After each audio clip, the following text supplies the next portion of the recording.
We're live. Good morning, everyone in United States. Good day to our esteemed speaker who is in Germany. And welcome to all our audience. My name is Dr. Adityanji. And on behalf of the International Commission for Human Rights and Religious Freedom, on behalf of our board of directors and executive team, I invite all of you for our monthly Speaking Up series. It's a monthly oration in which we invite a domain expert to talk about a specific instance, specific problem about human rights violation or religious freedom. A little bit about International Commission for Human Rights and Religious Freedom. We are a US-based nonprofit focused on upholding human rights and religious freedom through continuous monitoring, policy intervention, and collaboration. We are focused on educational research, legal and human rights advocacy, and charitable purposes, and we strive to be an advocate for the human rights and religious freedoms of underrepresented communities across the world, wherever they may be. We do believe that humankind can no longer afford to be selectively vocal about the rights of only a specific set of people. A humane and just world necessitates fair treatment of all living beings. Our focus is on indigenous rights and freedom, free speech, and their cultural preservation. Some of our initiatives include monitoring violations of the freedoms and sanctities of religious and philosophical minorities across the world, research into and documentation of the culture, history, challenges faced by such communities, policy recommendations on human rights, religious diversity, and pluralism to international organizations, agencies, national and local governments, collaboration to support the cultural and philosophical diversity across the world. We have a Professor Ved P. Nanda Fellowship Training Program in Human Rights since January 1st of 2022.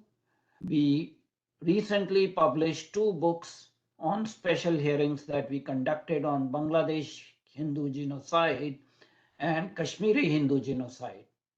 And also we are in the process of establishing the ICHRRF press. For those of you who are not aware, this is our logo. The topic of our today's oration is human rights violation of the Romani community in Europe. And our speaker is Mr. Dirk Lang. And just to be on the record, today is Sunday, March 26, 2023. You will see Dirk very soon. This is a picture of Dirk. Dirk Lang received his education from the Humboldt University in Berlin, Germany in literature, medieval studies with minors in Romanian studies and Hungarian studies. So he has been an academic scholar on Romanian studies. He's a multi-talented individual with wide variety of interests. He has worked in the hospitality industry, culinary and catering industries, and has been also involved in facility management. His personal interests include Eastern philosophies, including yoga, Buddhism, Hinduism, and spirituality. I'm proud to say that Dirk is the Director of Outreach for Germany for the ICHRRF. His main focus at ICHRRF is to monitor the human rights situation in Germany and its extended cultural sphere, including the treatment of minorities such as Romani people in this region. He recently published a report on persecution and discrimination faced by Europe's Roma community during the COVID-19 pandemic. This report is published on our website. It goes over the history and present circumstances of a pattern of ostracism and active persecution and hostility faced by this European minority. A little bit about Roma people in Europe. Roma or Romani people are an ethnic group who have lived in Europe since their migration from India approximately 1,000 years ago. Roma cultural heritage includes a rich oral tradition, art forms such as flamenco, an emphasis on family, Romanis, and Roma language. Roma identity is often portrayed stereotypically as that of exotic or outsider, quote unquote, gypsy, which is a pejorative word not to be used in the current situation because it has been used to quote unquote other a minority community, but we have to understand that yes, this expression has been used historically. The problems Romani people are facing in community is nothing new. This map tells you the concentration camps, which are shown by the dark squares all over the Europe under Nazis, and extermination camps that are squares with a dot inside them. This map is from 1939 to 1945. So the persecution of Romani community in Europe is nothing new. It has been there since Roma community arrived in Europe. This is the flag of Romani people, and you see this chakra or wheel, which tells about their past traditions and their travels. Roma population is the largest ethnic minority in European Union, totaling between 10 to 12 million citizens. It's spread throughout the European continent, but is highly concentrated in Central and Eastern Europe. Even the island countries like United Kingdom and Ireland have their own Roma population. Historically, this population, this community has experienced widespread poverty, exclusion, discrimination, and occasionally targeted violence. This map tells you the density, population density. Darker the color, higher the density. So more than 1 million people in Turkey, Romania, between 500,000 to 1 million in Bulgaria. So this tells you what it is. And the next map tells you percentage population in various European countries. And of course, they are treated as second-class citizens. So, especially in Bulgaria, the population is 10% of the total national population. In Romania, it is between 5 to 10%. In Turkey, it is 1 to 5%. So these are substantial minorities. There is a consensus in international community on using the overarching term Roma to refer to distinct Roma groups and subgroups that are living in Europe have been variously called Roma, Sinti, Kale, Boyash, Ashkali, Egyptians, Yenish, travelers, Dom, Lom, etc. And of course, this tells you the population in various countries. In Romania, 2 million people of Romani origin. These are a couple of Roma children. So ethnically, they are slightly different from the mainstream European population as their roots are different. There are many group names that are derived from Romani word kalo or kelo, which means black or absorbing all light. This is basically originally from Sanskrit word kala, black of dark color. And similarly, the name Dom or Domba people of North India, with whom Roma people have genetic, cultural, linguistic links. So in Europe, these people have been othered and pejoratively referred to as dark-skinned people. And that's why the name Kale or Kele has been used for them. But the reality is not black and white. this person, I'm not sure if anybody would know the name. She used to be a famous movie actress, Rita Hayworth.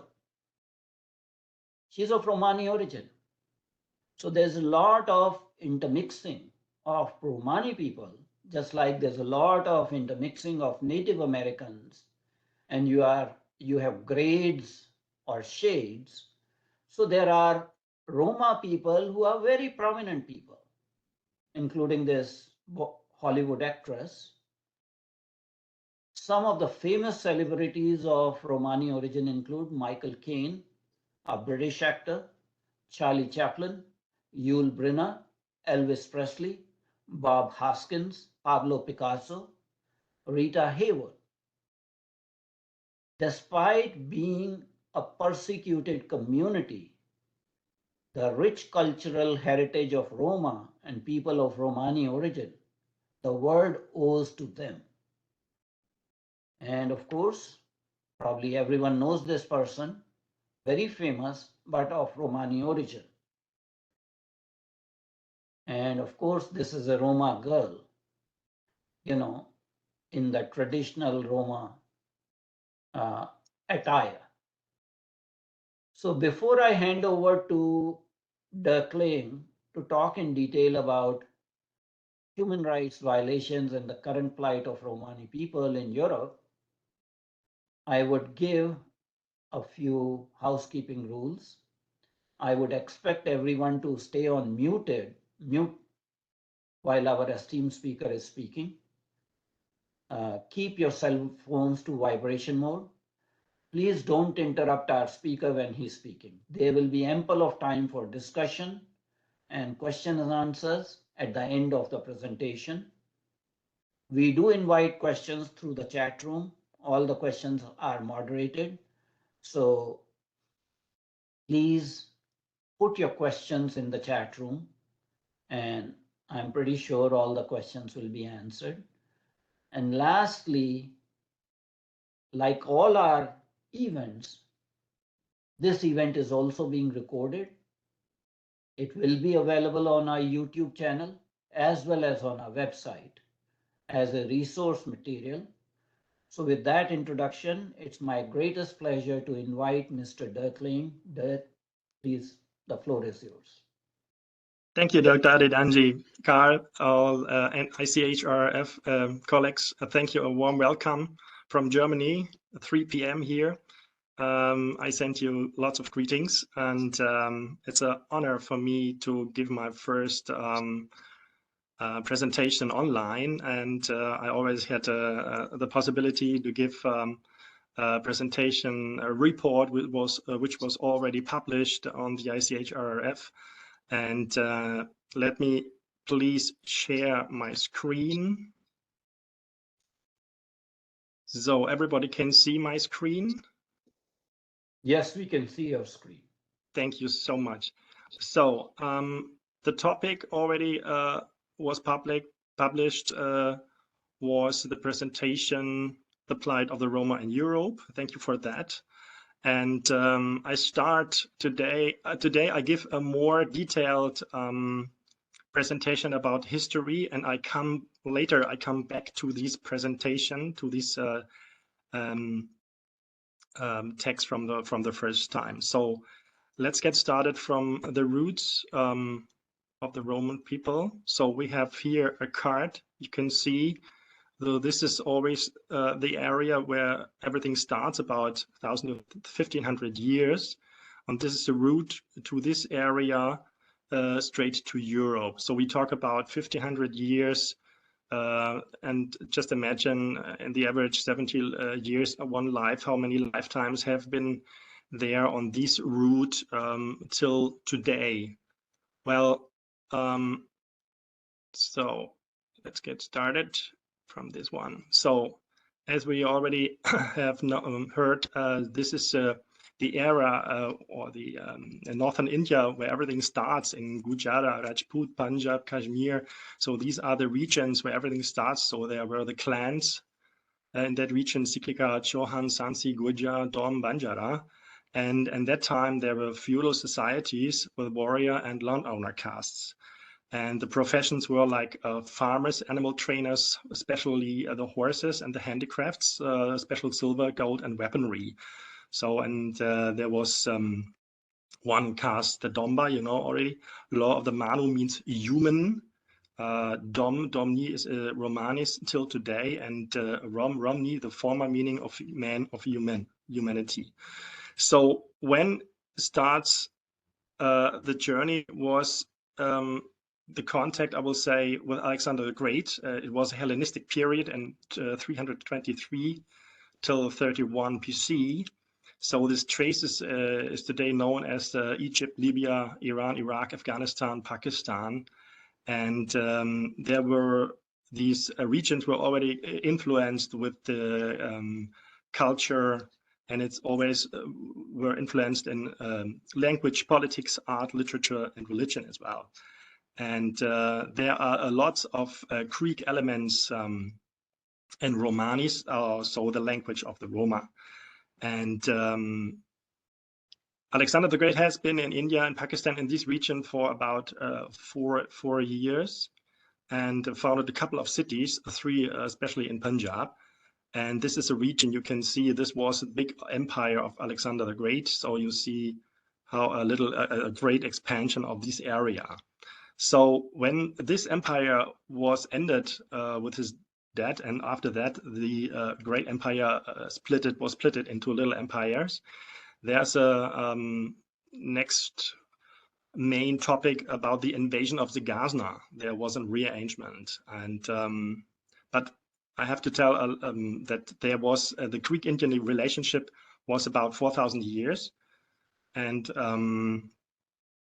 as I already mentioned, in the Romani language, there are lots of Greek linguistic influence, and so from the northern empire, from the Bactrian Empire, northern Afghanistan, the Silk Road, these are already very important parts of these area, and this is important to know about the way of the Sinti and Roma. Well, Mahmud of Ghazna was already, he conquered, as we see in this region here, Iran, Afghanistan, Pakistan mentioned today, till the Caspic Sea. He expanded his empire, attacked 17 times Punjab, also known as the Sindh region in this area here. Sorry for that. So in this region, there was already the Sindh. So he conquered the Punjab Valley as well, raids and taxes. These were the 2 pillars of the state system. And the army stocks of slaves from different ethnic groups. So just imagine about this period when he was conquering and expanding his empire. There were lots of about 50,000 slaves trafficked. So they were especially slave armies. They served in the front supply, necessarily works they have done, but less fighting abilities. In this era, there was, of course, a profit for India in science, philosophy, and literature, if I may say so. And but the treatment of the Roma kept the same. So about the situation when the Greek influence was and the Ghaznavids came, their situation already changed. So they worked before for their, how would I say, for their people, and get lost the region, the roots. So but already in 1206 the Gurids were defeated, and Seljuks took the broken empire of the Ghaznavids. So I will show you on the card, there is a bit of parallel empires in this region, and once they came, the Roma get free from slavery, as you can say so in these areas. There were different, how would you say, the Rum Seljuks, Mamelukes, or slave dynasties, the first and the second, and a smaller group started to way to Europe. Why is it so important to look for Rum Seljuks and Mamelukes? Mamelukes, we will see, there's a parallelism to Egypt, And Rum means there was an empire, the Seljuks were looking for parallelism to the Roman Empire in Europe. So also the culture, they were looking for the adapting. And now you have to imagine after 200 years, so the roots get lost, and there was a situation where to go. And the Seljuk Empire also got a part of the Ottoman Empire. And in 1348, the first Roma came to Belgrade, Serbia. And in the area of Genghis Khan, so after the end of the Ghaznavid Empire, there was a power vacuum. And so the Roma had been fallen through the net in this case of territorial claims, today known as Pakistan, etc. I already mentioned. They've really feared the Mongols. So especially in 1221, there was one of the tallest fights between the Mongols and the Rum Seljuk Empire, and they became a part of the army. And you have to imagine, so the Mongols ruled in India with this, or in these regions, the whole area till 1858. So there were no way back to the basic area where they started and where they lived. So, and over 6 million people died by pillage and havoc while the Mongols ruled.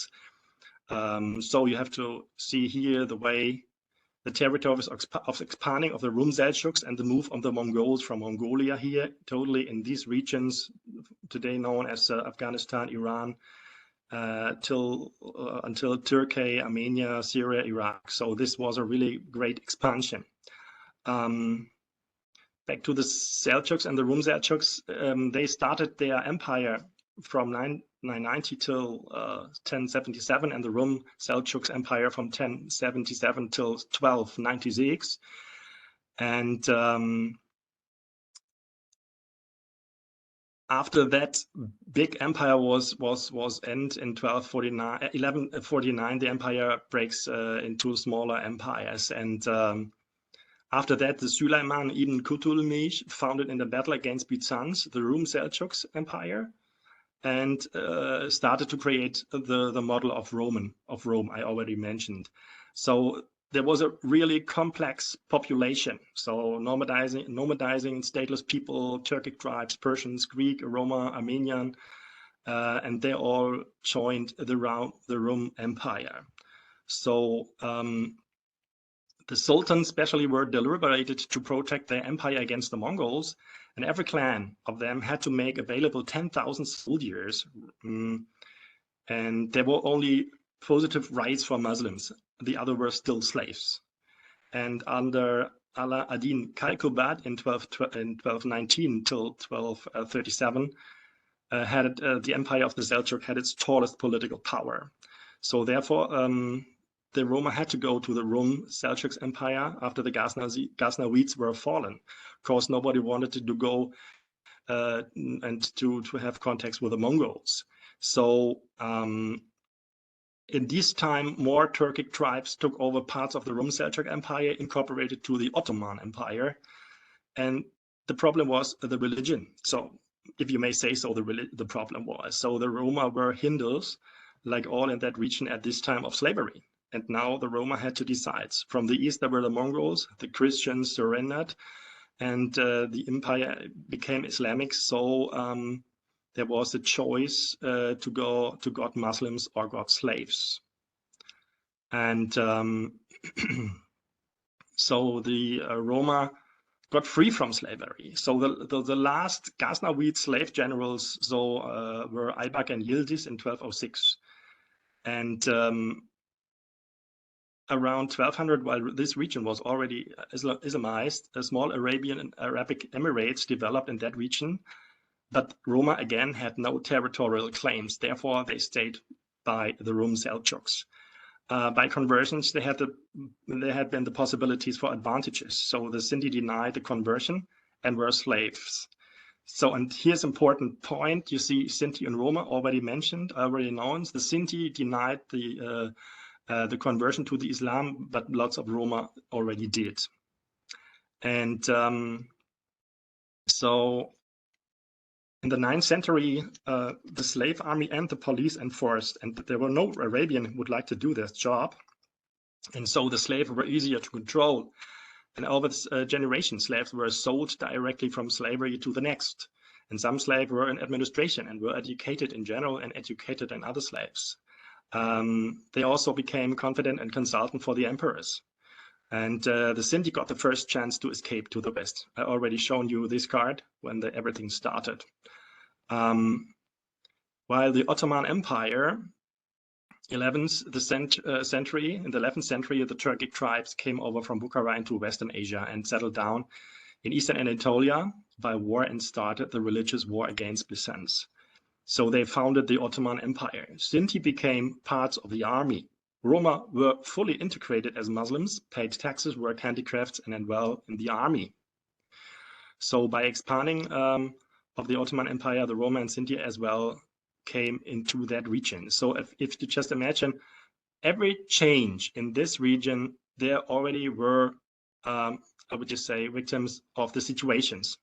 They had no territorial claims. They had always to make the choice to be slaves or to be Islamic, and from one empire to another, from the east to the west, this was their part of the way. So here I give you a short overview from a time table, though this is in this area, it shows us where the Ghaznavids and the Mamelukes and the Ottoman Empire were start and end, and gives them all one change after another. Now let me go to Europe. So it is a topic between settling down and expulsion. At the Balkan, the principality and landowners in Romania, this was basically in Transylvania, Moldavia, Serbia, and Wallachia, and they already had slaves. They were distrusted and looking for asylum, the Roma and Sinti. They came to this region, and they're coming from the Eastern to the Western Europe, and they are, you have to imagine they were free for hunting and killing. It was a totally different situation now in Europe, in the opposite of the Western Asia region and of the years and the epochs before. They didn't get to the establishment, no handicraft, so they became a Wandervolk. In German, you mean Wandervolk already on the road. So despite intense persecution, small groups stayed in Western Europe and hiding in the forest and tried to earn some bread as a traveling merchant and mobile handicraft. They were nothing, they had nothing. They had to survive. Some days there was nothing they had to eat and to drink. But by time it became their home, known as the Manouche in France, the Gitanos in Spain, and the Sinti in German-speaking countries. The situation didn't change in the 19th century. The slavery in Romania ended in 1864. And once a slave, now homelessness. This was the way. And so they moved through Europe and that for survive in a way. Again, in 1899 in Germany, especially in town Munich, a central police station was founded, especially for controlling and observing the Roma. In 1926, a law had been established to fight the Gypsy. So this law enabled to put them into a so-called workhouse, locked, and children were put into orphanage. The agency started to distinguish between in and foreigners to stop immigration. I'll give you a short overview from 1417 to till 1931, especially in Europe. So there, you have to imagine there were in every country there were anti-slaves law. They weren't welcome. Around 12,000 slaves were for blood. Dracul already mentioned to work for him. They were betrayed by Christians. They got with Columbus into the New World. Lots of them, they were banishment. They were witchcraft, abduction for children, robbery, expulsion, first hanging and expulsion first and hanging second, though there were not a chance to get any possibility to get a real normal life. There were corporal punishment, branding with a few RLS, few when they courted first time. There were capital punishment, forbidden to wear their Roma clothing, sharing their hats. They have to share their hats. The expulsion through the Catholic Church. So there was one ruler of Moldavia in 1595, 4 months after he started his position, he was murdered. They were forbidden to speak their language. They were hanging without a trial and dismember women and children. They were cutting the left or the right ear. They were wiping, separation of mother and children. And they have to get a real hard Christian education, I have to say so, in this time. Slaves into the Caribbean island, churches didn't give them asylum. And there was a Hungarian scientist in 1753 which discovered the connection to the roots. And 1764, Janos Bihari, or the Rome componist, Hungarian dance music get popular. So Maria Theresia's era, the children got separated from the mother again and got free to adoption in especially Hungarian families. And the children came into orphanage.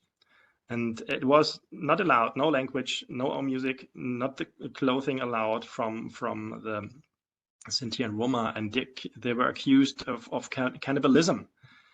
And 1830, there was the first covered wagon in England. So I told you the Wonder Fork. It was they were mentioned unworthy of life. So in Germany, there was a full registration of the Roma movement by an office. And the Roma were as nuisance in that time again. 1919 in German, equal rights officially were defined, but not reality. And there were created labor camps, and they were forced to work. So in the Third Reich, the Gypsy department, this was the Empire's Office of Criminal Investigation. And there was a combating of the Gypsyism. There were especially eugenic scientists chosen, and they make a eugenic research called criminal biology. And Sinti or Roma had criminal properties and genetically inherited. Difference between purebred and hybrids. Hybrids were mentioned as a very asocial. And we already know that millions of Sinti and Roma came into concentration camps, and hundreds of thousands has been executed by shooting. But not that it was end after the Second World War. It continues in a way what the Nazis had perfected. So the guideline in 1948 in Germany on the state's Office of Criminal Investigation started work for a final solution of the Roma and Sinti. In the Nazi area, there should not have been the question of the race, but only the criminal question. Till today, there is a reason for reparation, but it was never mentioned. They didn't get any chance for reparation. So Dr. Ritter, especially, was which has been responsible for the destiny of the Roma in the Third Reich, was hired as a medical officer and died in 1951 unmolested. So the office of the combat of the Gypsyism worked till the 70s of the 20th century. And then it changed into Agency für Landfahrer again, so moving through the land, and all the precise documentation has been inherited. Until today, the law of caravanism exists. The police and the department for observation were always very intimidated, especially against children. And for expulsion, the Roma didn't get any welfare certificate. They shouldn't stay in Germany. Especially for this report, it was a bibliography from Marco D. Knudsen. He already is today, he's working for these Sinti and Roma in Germany. He's a politician, he's an author. He created these report, and I first get this report in 2012, and now I had the chance to get a bit more in details. So I go to the report which was already published, and I will especially have a look what happens, what is today the Roma situation. So the report from Knudsen already ended till 1990, and then we have less facts. We have to make a real different research for detailed information, especially also about the history of the Sinti and Roma. So in war in 2003 in Iraq, there were lost lots of information, especially from the Roma people. And if we are looking today, or especially, let me go to the COVID-19 situation in 2019. So in Bulgaria, in Germany, in France, in every Europe country, they already were again the victims. No, sorry, they were already mentioned for all the bad things. So there were the causes of the COVID-19 situations. They were especially blamed for illness and the situations how they live in Europe in the towns is already a pure situation. So there's less basics, foods, drinks, or housing is already very bad. I would say there already were some people who had a chance to get a better life. This may be, of course, right. But the main people, the main Sinti and Roma already have bad situations and already not accepted. So when I just walk through Berlin and I go to my office someday, I already met some Roma playing, and they just betting for some money, and they really like their music. This is one of the point I already see. The life situation is really bad, but they already have something to look forward. Say, love their music. They live their life always in hope, and it's how would I say? I remember when I was a child, and we drove to my grandparents. And on the river, there was also a group of wagons, and there were Roma. And when I was in the 1979 in Romania, I already had the opportunity to see how they lived in this communist region. And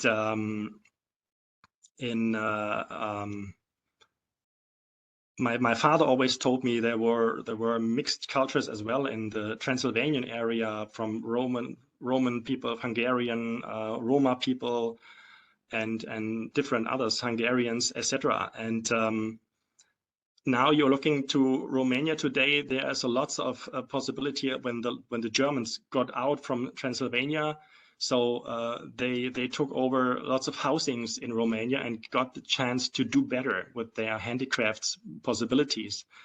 But main situation already in Europe, they don't have a bad less chances to get to school, so they can't settle down everywhere. They are already not seen well in Europe, and if there's not a chance for education and not a chance for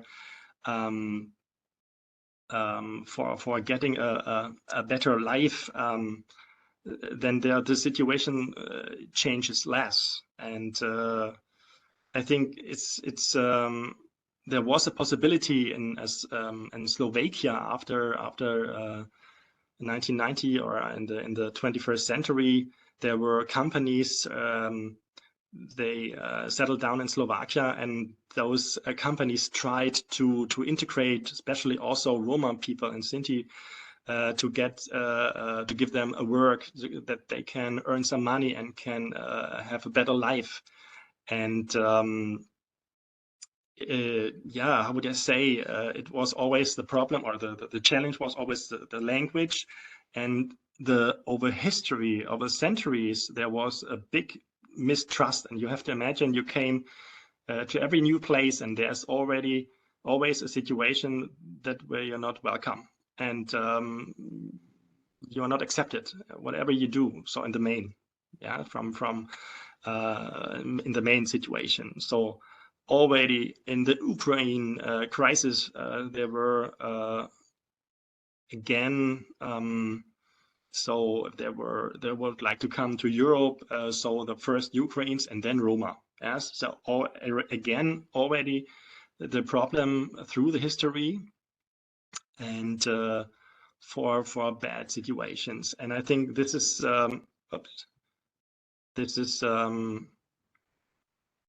the situation till today.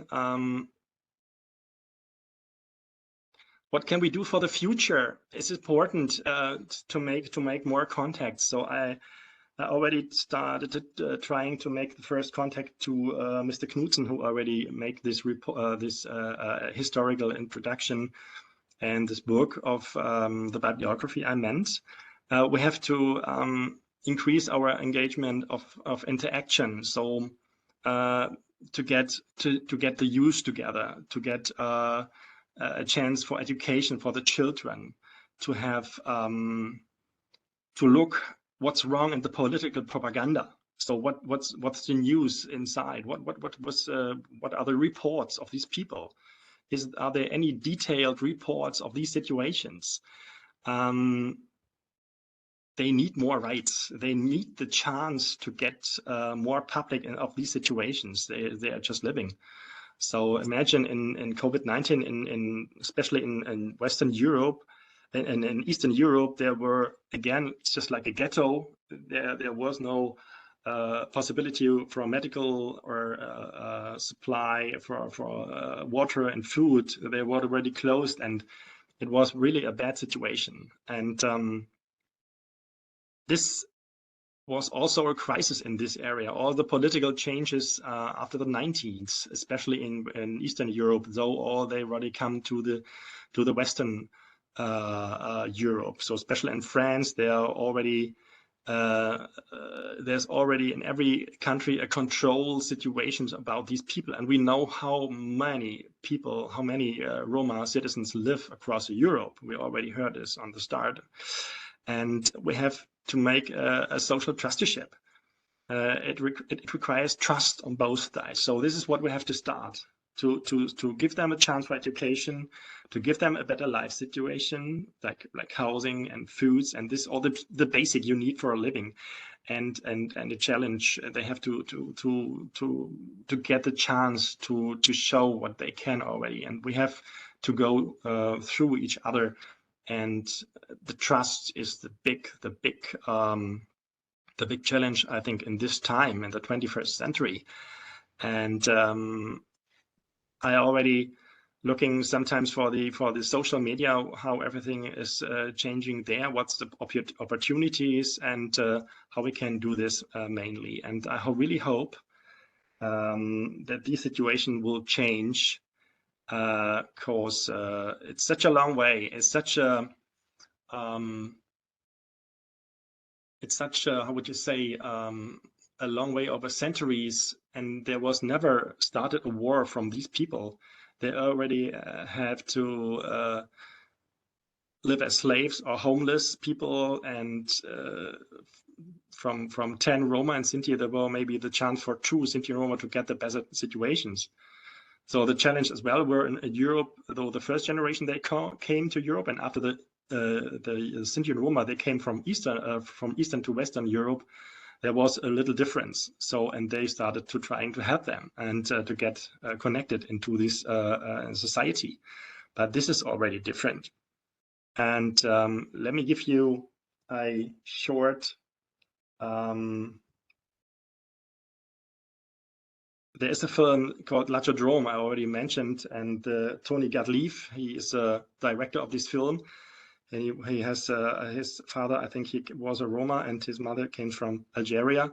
And when he came to Paris, he made this film. And I would like to give a short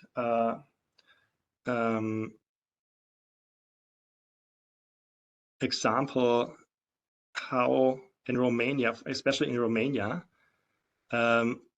what's the matter how they live.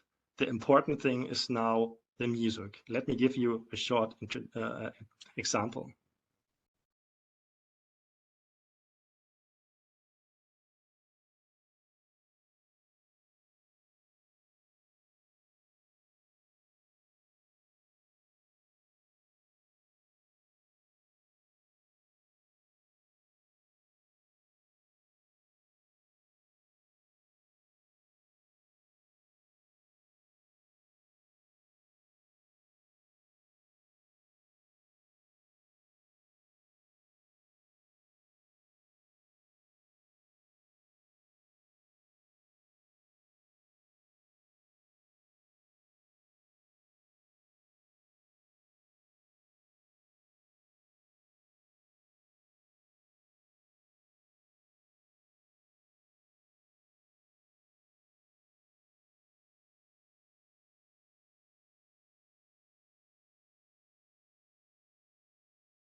Dirk, the sound is not on.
And so on. I think I would like to give you an example that they, no matter how they live, they come together and they live their music and they play from the heart. The music comes from the inside. So my father has always accordion, and he always makes music on that way when he was young, and there was a lot of influence from this culture already in our family.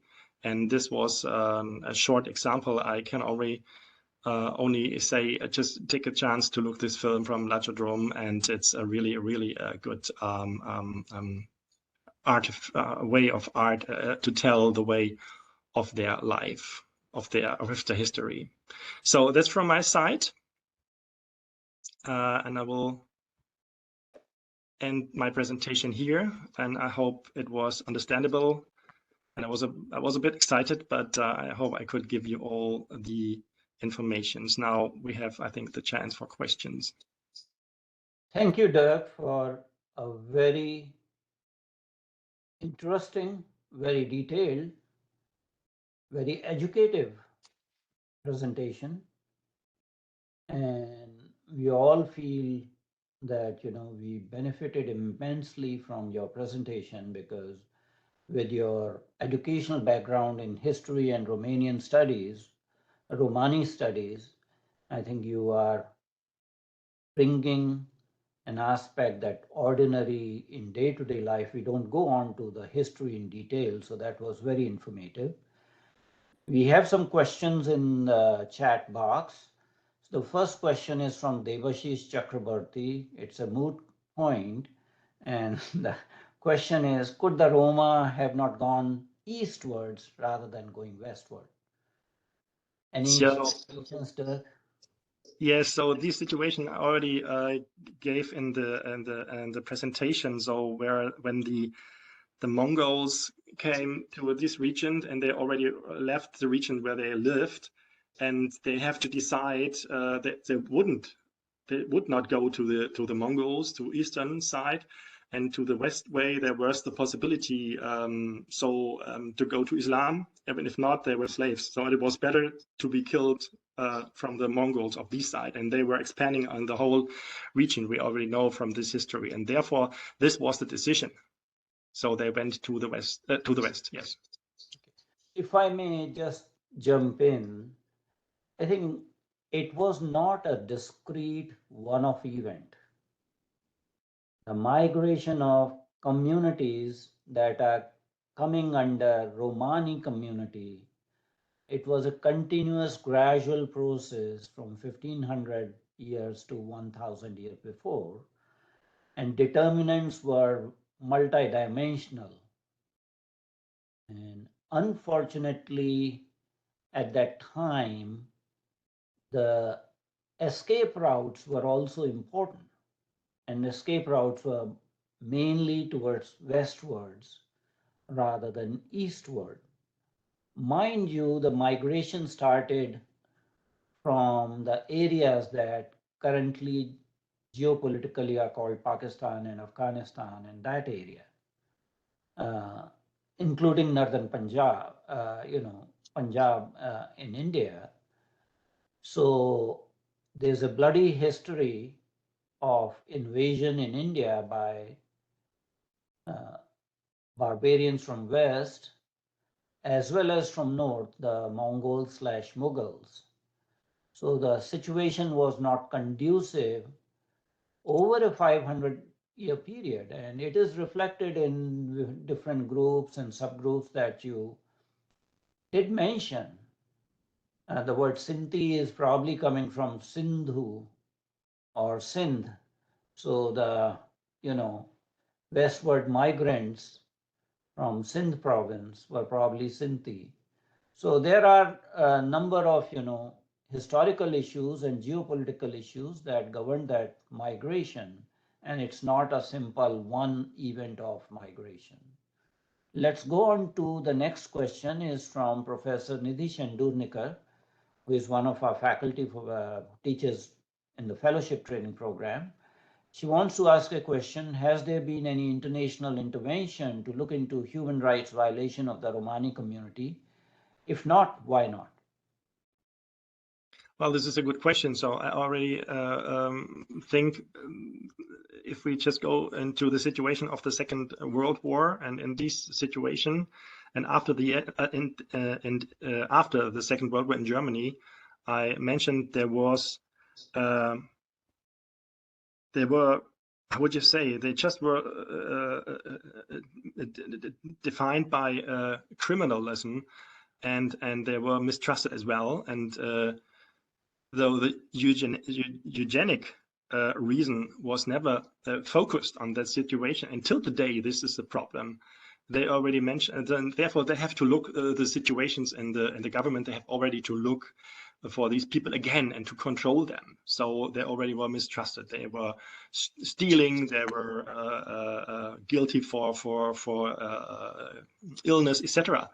And there are some. I think I can give you for the next possibility. There is how would you say, a script from the German government to make the situations better till 2030, especially in German and also in Europe. I will focus on that in future to have more the possibility to get a detailed look how it's really looks today.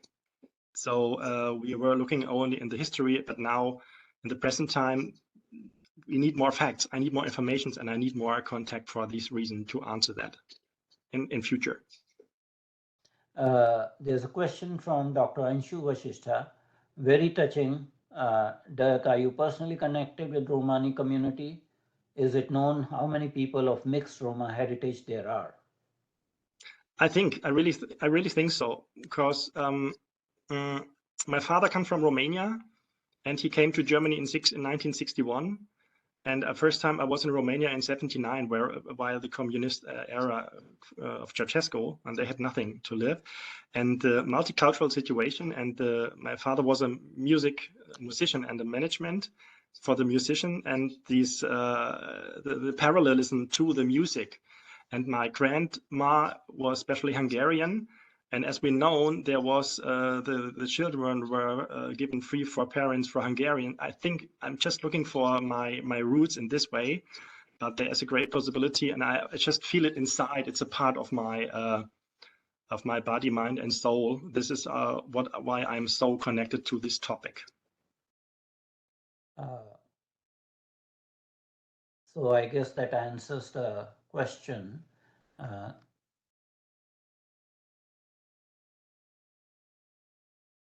There's a question from Mr. Clemens. How does the situation of Roma compare with the situation of millions of newer migrants and refugees flowing into Europe from West Asia and Africa? Well, I think especially in this Ukraine crisis we have already now. If there were the migrants and the Ukrainian migrants started to got to Germany, so there was Ukrainians first and then Sinti and Roma. Minorities already have the second step, not the first. I think this is an example for the situation right now. I have to go to more details, especially from West Asia and Africa, and how the situation, how they come to Germany, especially to Europe. If we have a different point of view where they come from, and they are Sinti, Roma, etc. So I think I have to look for a more detailed report for the future as well. Yes. There is a slight difference, if I may add in. Please. Romani communities were truly refugee communities that had to leave wherever they were living because of geopolitical situations over a very tumultuous period of history with invasions of Northwest India at that point in time from different directions. What you're seeing, the migration pattern from Africa, migration pattern from West Asia into Europe, is an economic migration for better opportunities, and it also has some religious connotation to,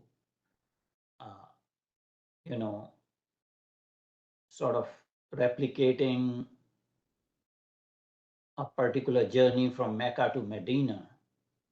So some of the Islamic communities, they migrated, and it was only the males who migrated, single males, able-bodied males. So there was a specific purpose, and it's a geopolitical purpose.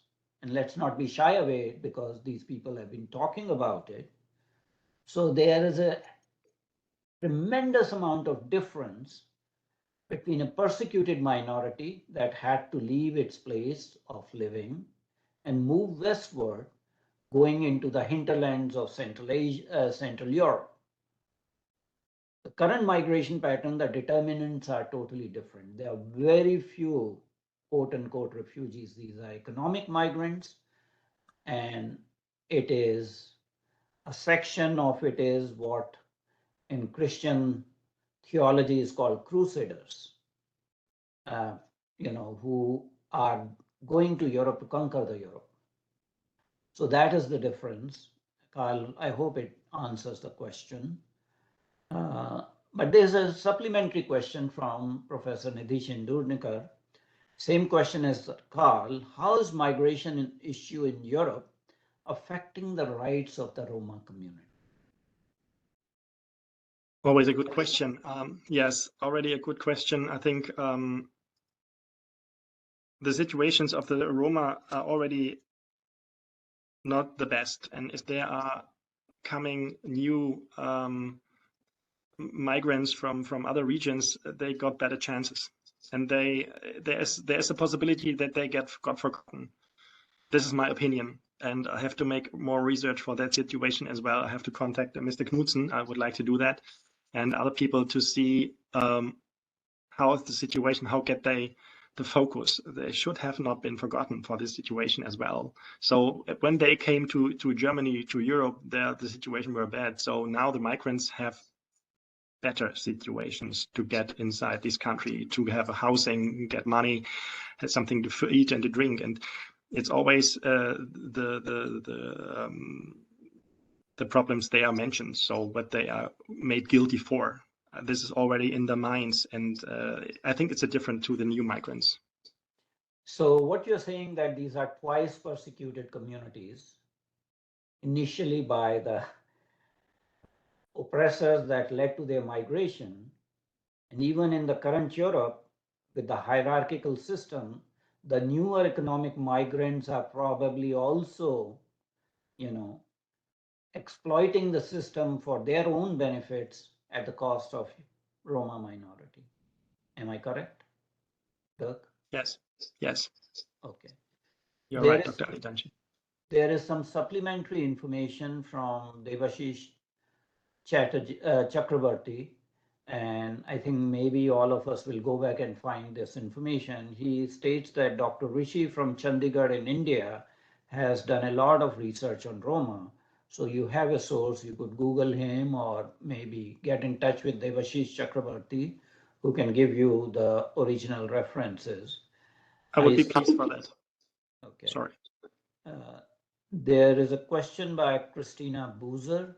Are there any grassroots organizations locally to you that individuals can participate for advocacy? Maybe you can explain these questions. Grassroots organizations? Christina, can you explain the question by unmuting yourself? Sure, thanks. What kind of organizations are there currently in your region? So if neighbors and friends or students would like to get involved and advocate for this community, how might they be able to do so? I think the situations are the possibilities for these situations are less. So the government already created a script to change the situation in this country till 2030, especially also in Europe and especially in Germany. And there are some people and some organizations, and you can go as well to the social media and connect with the people, but there's already the problem from the big mistrust. If I look into Berlin, especially in Neukölln, there are lots of migrants in this part of the city, and there live lots of Roma. And the situation, how they already the problem is to make contact, to go. How is the situation in the school? How can they pay their children to get the possibility? How can they look for food, drinks, and something where you can some apartments, I would say, and they always have to look for surviving, and so the children have to work as well. I think so, and this is a problem. We have to change these situations in Europe. There is a different. There are some possibilities, but I have to look more on detail and have to be more getting in contact with the situation. This would be the next step for the future for myself to see more different possibilities. I think from 10 Roma, I would say there are 3 which have a better life, 4, and there's some 4 of them have to look for, and the rest is really pure situation. I have Professor Pathak here, who has done a lot of work with indigenous communities and different cultures. He's a widely traveled person all over the world. So I'm going to invite Professor Pathak to give a few comments. Professor Pathak. Hi, Dirk. It was fantastic to hear your presentation, and it was so informative. I just have one small question because, ICHRRF is a small non-profit organization, and we think we are doing a reasonably good work. In last 2 years, we have done so many things here. I would like to explore what possibilities are there for ICHRRF to collaborate with you as well as bring the Roma issues in the forefront in terms of either a conference or a book or some sort of thing where more information can be spread around the world to the people about the challenges Roma community is facing in the Europe. Yes. I think these are good suggestions. Yes. As we were listening to this presentation, I was making a table of content, and ICHRRF has decided to initiate a publication unit. So as we find topics of relevance that have not been talked about, we are going to bring monographs, books, research projects, and I think this is a subject that requires much more in-depth sort of, each aspect is, a chapter by itself. So we shall be in touch and possibly have a book from ICHRRF Press, a multi-authored book, just to highlight the plight of the Roma, because there has not been any consolidated, comprehensive work in all different facets of discrimination, persecution, atrocities on Romani community. So we shall be working with you. The great presentation, excellent presentation. Thank you. I do have a reference here from Devashish Chakraborty on the work done by Dr. Rishi. So people can just note down that reference. And I think it was an excellent presentation. Time has run out. Our conferences are usually an hour long unless they are seminars. But we enjoyed all the information, all the education you gave to us. And it's, it's very, very satisfying that we are dealing with communities nobody wants to talk about.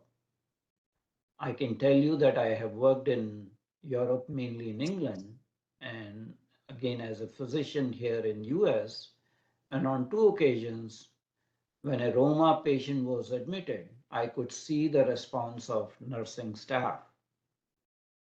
And it was so pathetic, so pejorative, making jokes and telling other staff to hide their belongings because things will be stolen and all that kind of thing. So even in so-called civilized societies, the discrimination, the labeling, the othering continues even to this day. And I salute you for the mission that you have undertaken, whether it's because of personal reasons or family reasons or genealogy reasons, but we need academic study, in-depth study, just like you have done, to continue so that we can, erase the discrimination in civilized democracies that claim to be civilized, that claims to be running the, standards of human behavior and human rights. I think that needs to change, and people like you will be activists, advocates, and catalysts for change in these societies. Thank you, Dirk, very much. And with those comments, I will be ending this seminar. Thank you so much, Dr. Alidanchi. Namaste. Namaste.